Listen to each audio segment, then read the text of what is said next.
It's about time that we came out with a video showing you all of the 10 lip gloss shades that we have to offer. In the video, I will go over some colors that look great alone and some that look best over lipsticks. See which one is best for you. First one is Barbie Car.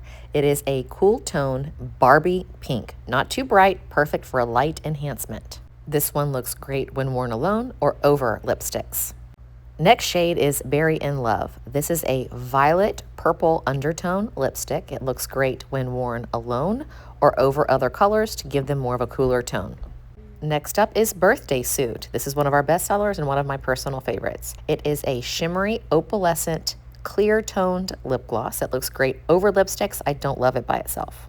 Cherry Go Round. This one looks very scary and very red in the tube, but it does not look that way on. It is so pretty when worn alone to give you a look like you had a red popsicle. It also has a little bit of glitter in it too, but not too much. Disco Dust, another one of my favorites. I love this one. Anytime you have a lipstick that's a little bit too warm and you want to cool it off. It has a lavender tone, does not look great by itself, as you can see from this video. It looks silver when worn alone, so only wear it over a lipstick. Here we go with Melon Dramatic. This is a peachy pinky pearlescent, meaning no glitter, just a little bit of pearl.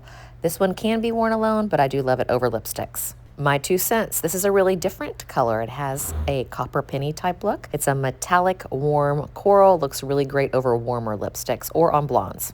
I wear it over rust colors. Here we have Papaya Pout. This one looks great when worn alone, really on all skin tones, all hair and eye colors. I tend to pop this out of my makeup bag in spring, summer when I'm looking for something very lightweight and natural. Send Me Nudes is the one I call my glazed donut. Anytime you have a lip color that you absolutely love, you just want high shine, this is the one. There's no shimmer, no glitter, looks great over lipsticks. And last but not least, we have Thanks a Latte. This is our infamous lip gloss that we use in the Cute in Carpool. It's the perfect pink beige to enhance a natural lip tone. Looks great when worn alone, but you can also wear it over lipsticks. Let us know if we can help you find a color that best suits you.